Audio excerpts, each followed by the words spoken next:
AT-AT Commander has a scarf on so he'll stay warm when we mountain climb. In today's game, Spike's Peak for the Atari 2600, this time part of a double-ender. We already reviewed Artillery Duel, and looking at Spike's Peak, the label makes it look like the ultimate 1980s Sears photo package. Yes, I like the mountain backdrop with the swooping eagle and the mountain bear. How cool is that? Let's go ahead and take Spike's Peak, pop it in my Atari 7800 Pro system, and see how it holds up today. Let's go to the game. Say cheese.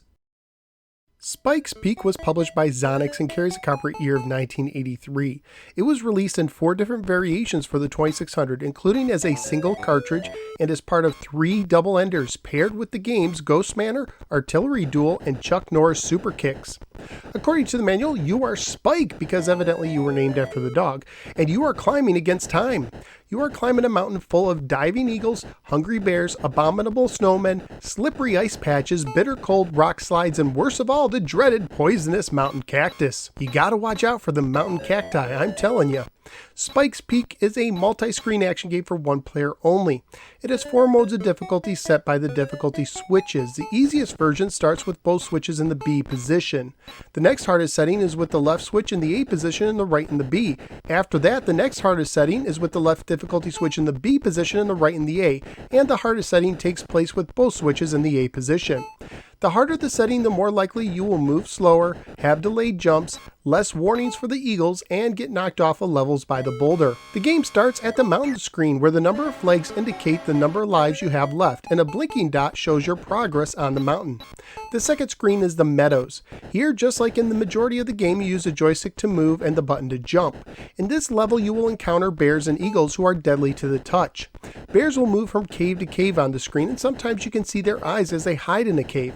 It is possible to jump over a bear or hide behind the canyon by pressing down at a brown rectangle. A warning sound will let you know that an eagle is coming in quickly. To avoid getting hit, you must hide in the canyon. However, whenever you are hiding in the canyon, your body temperature will fall as indicated by the meter under your score. If the meter fully depletes, you lose a life freezing to death. Silly me, I thought hiding in an enclosed area would protect me and help raise my body temperature. The manual also says you can hide in empty caves, but this never worked for me. There are also deadly glowing water slides that must be jumped over. This level is divided into 4 sections and you get 1,000 points for passing each one. Pass all 4 and you move on to the next screen. The next screen is the rocky ledge. This section is divided into thirds, with each third worth 2,000 points to pass. You can either climb straight up or walk and jump on the ledges, but beware of the mountain cacti, which won't kill you but do serve as an obstacle. You can try to stabilize yourself while climbing with a driving piton by pressing the button to drive it into the mountain wall, but you'll want to avoid the falling rock slides and the powerful boulder. You can lose points if hit, and if you get knocked down too far, you lose a life. There are also gold square nuggets that are worth 3,000 points each if collected. Make it to the top right or left of the screen and you move on to the next screen. The next screen is the ice cap. Here you can lose a life by being touched by the abominable snowmen or by freezing to death if you take too long to get to the top of the mountain. There is an ice axe you can collect at the beginning. You could throw it at the abominable snowman by pressing the button and earn 2,000 points if you hit him, but you will need to retrieve it to use it again. On this level you can climb straight up or walk on the path just like you did in the first level.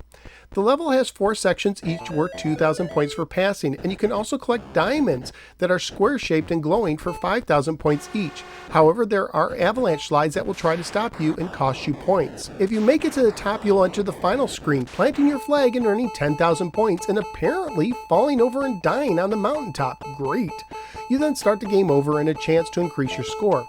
Graphically speaking, the game looks like it's close to looking good, but ends up looking messy more than anything else.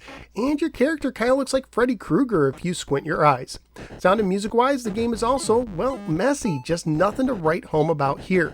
Family-friendly-wise, I would guess that this game would get an E for everyone rating if released today. At the time of my research on eBay, for loose copies, when paired with another game on a double-ender, they were selling for $9 to $15 a piece, except for when it was paired with Chuck Norris Super Kicks, with one copy selling for $53. Single cartridges appeared to be the rarest form of the game, selling for $90 a piece, and one complete double-ender with Ghost Manor sold for $30 including shipping. So what did I think of Spike's Peak? Playing Spike's Peak is like trying to fly a tiny remote control airplane into a Category 5 hurricane. You have a sense of control, but it's not much, and when something good happens, it feels like you simply got lucky. Turning corners on the first stage can be tricky and don't always click. There were many times I thought I turned the corner but ended up going backwards instead. And it's insane how quickly the eagles come after the warning, even on the easiest setting. It's like warning, oh, too late, you're dead. And what makes it worse is when you press down to duck behind the canyon wall, but it doesn't always register. And climbing on the mountain is just too slow. I felt like I was climbing a giant jello mode where you can never get a grip. So where am I going to rank Spike's Peak? Just like an avalanche, it's a huge mess that's falling all the way to the bottom. I never want to play this game again, so out of the 121 games I've now ranked on the Atari 2600, Spike's Peak is as far from the peak as possible. Spike's Peak? Yuck. So what do you think of the game? Whether you agree or disagree with me, feel free to let me know in the comments below. Also feel free to click the like and subscribe buttons and follow me on both the Facebook or the Twitter, and I'm a member of the Retro Junkies Network. At this time, I'd like to thank Ballblazer from the forums at Atari.io for trading me so I could review today's game. Thank you. I'd also like to thank everyone who supports the show on Patreon, including Michael, Greg, and RexStart79, among many others. Thank you, everyone. If you'd like to become a Patreon supporter, please go to patreon.com/NoSwearGamer for more details. Thank you for giving me a little part of your day, and I look forward to seeing you next time on the next episode of the No Swear Gamer. Take care and watch out for the eagle. Oops, too late.